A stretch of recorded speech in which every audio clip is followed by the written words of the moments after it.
आईएनसीएस academy के educational platform पर आप सभी छात्रों का स्वागत है। उम्मीद करता हूं आप सभी का यूपी पीसीएस मेंस 2021 का एग्ज़ाम बहुत सही जा रहा होगा। पेपर बिल्कुल उम्मीद के मुताबिक ही आयोग द्वारा फिट किया गया है। कुछ खास ज़्यादा बदलाव देखने को नहीं मिल रहा है। इससे पहले आपका हिंदी का, निबंध का और जीएस 1 का पेपर जो है अपलोड कर किया जा चुका है चैनल पर। अगर आपने नहीं देखा है तो उसको देख लीजिए। आने वाले टाइम में जब आप मेंस एग्ज़ाम देने जाएंगे, जितने भी नए छात्र हैं उनको बहुत ज़्यादा बेनिफिट होगा।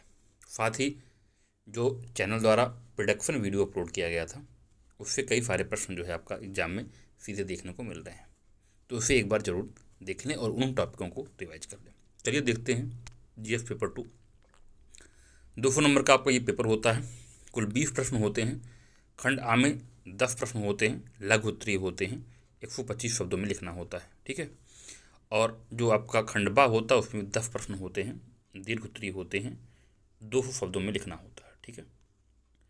जो आपके दीर्घ उत्तरीय प्रश्न होते हैं वो 12 नंबर के होते हैं, जो आपके लघु उत्तरीय होते हैं वो 8 नंबर के होते हैं। तो खंड आ में देखते हैं पहला प्रश्न क्या पूछा है।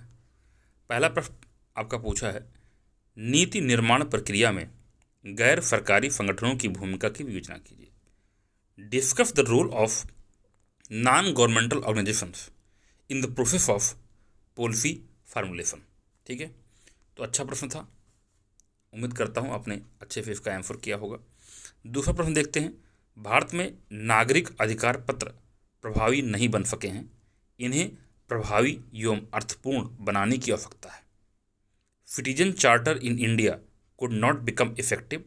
There is a need to make it effective and meaningful. Evaluate, ठीक है। तो ये आपका दूसरा प्रश्न था।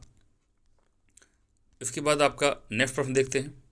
आपका 3rd नंबर का प्रश्न था, निर्धनता और भूख से जुड़े मुद्दे भारत की चुनावी राजनीति को किस प्रकार प्रभावित करते हैं। तो जैसा कि अभी इलेक्शन हुआ था, उम्मीद थी ये प्रश्न आपको एग्जाम में देखने को मिलेगा और उसी से रिलेटेड ये प्रश्न आपका पूछा गया है।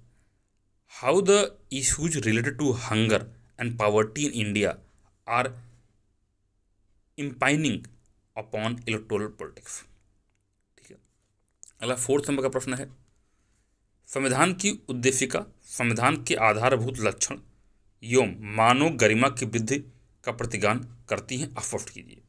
The preamble of the constitution affirms the basic features of the constitution and the promotion of human dignity इल्यूसिडेट, ठीक है। तो ये आपका प्रश्न था। 5वां नंबर प्रश्न क्या पूछा है, भारत में केंद्र और राज्यों के वित्तीय संबंधों का वर्णन कीजिए।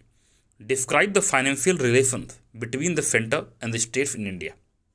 6 नंबर का प्रश्न क्या पूछा है, भारतीय राजनीतिक व्यवस्था में राजनीतिक दलों के प्रभाव और भूमिका का समालोचनात्मक परीक्षण कीजिए।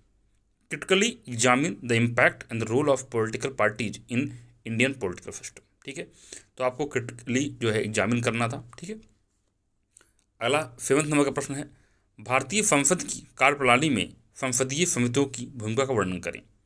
Describe the role played by parliamentary committees in the functioning of Indian Parliament, ठीक है। तो पार्लियामेंट्री कमेटी के बारे में प्रश्न था, पीरियडिक प्रश्न था, ये था, आपने कर लिया होगा। G20 का प्रश्न आपका आया है। G20 शिखर सम्मेलन 2021 रोम के प्रमुख विषय के बारे में टिप्पणी कीजिए। Comment on the main theme of the G20 summit held in 2021 इन रोम, ठीक है। तो सीधा प्रश्न था। उम्मीद की गई थी कि SCO पे आएगा, ऑकुस पे आएगा, बट G20 पे प्रश्न आया है आपका। 9 नंबर देखते हैं, भारत एवं नेपाल के मध्य तनावपूर्ण संबंधों के पीछे चीनी कारक की भूमिका की विवेचना कीजिए। Discuss the role of Chinese factor behind strained relations between India and Nepal.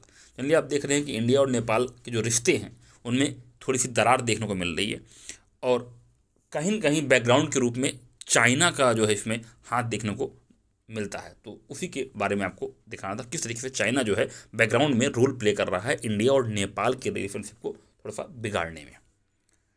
अगला प्रश्न देखते हैं 10 नंबर, उत्तर प्रदेश की राजस्व व्यवस्था के समक्ष मुख्य चुनौतियाँ क्या हैं।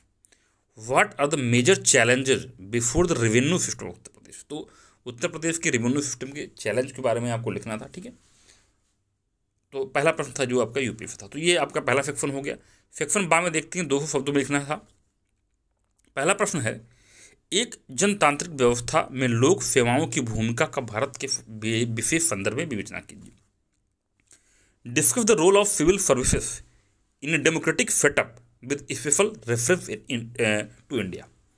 अगला आपका सीबीसी पे प्रश्न पूछा है, केंद्रीय सतर्कता आयोग के गठन व कार्यों का वर्णन करते हुए इसकी सीमाओं का विश्लेषण कीजिए।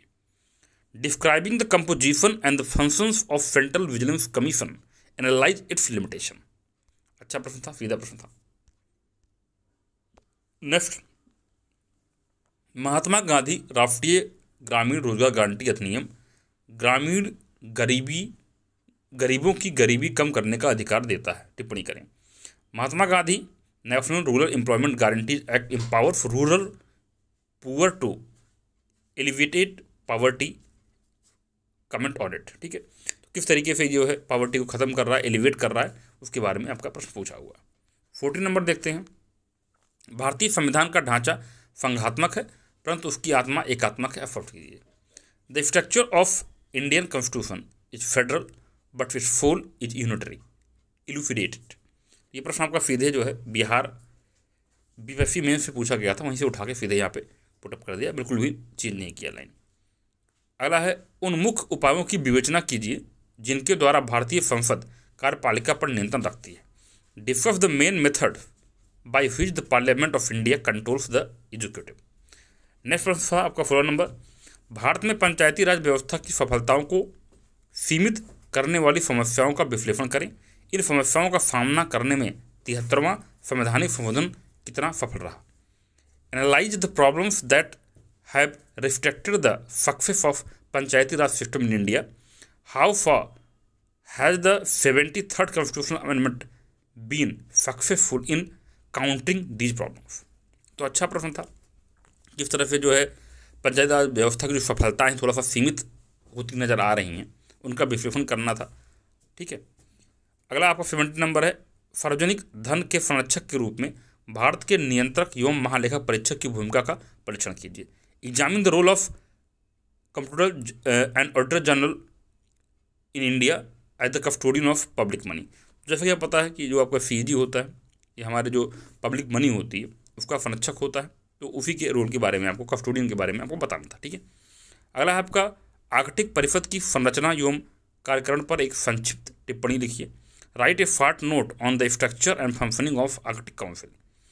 अगला प्रश्न था आपका अफगानिस्तान में भारत के सॉफ्ट पावर राजनीति के कारणों का उल्लंघन कीजिए। Evaluate the reasons of India soft power diplomacy in Afghanistan. तो जनरली आप देख रहे हैं कि अफगानिस्तान पे इंडिया की जो सॉफ्ट पॉलिसी रही उसके बारे में डिस्कस करना था, चर्चा में था ये मैटर।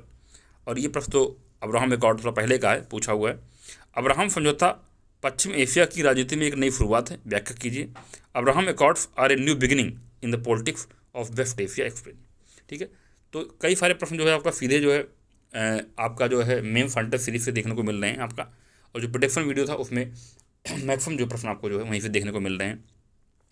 तो मेम फंटर सीरीज को जरूर फॉलो करें, उसमें आपको मॉडल M4 दिए जाते हैं, क्वेश्चन आपको दिया जाता है। अगर वीडियो के माध्यम से रही तो पोस्ट, कम्युनिटी पोस्ट जो है वो जरूर फॉलो करें, वहाँ पे आपको देखने को मिलता है।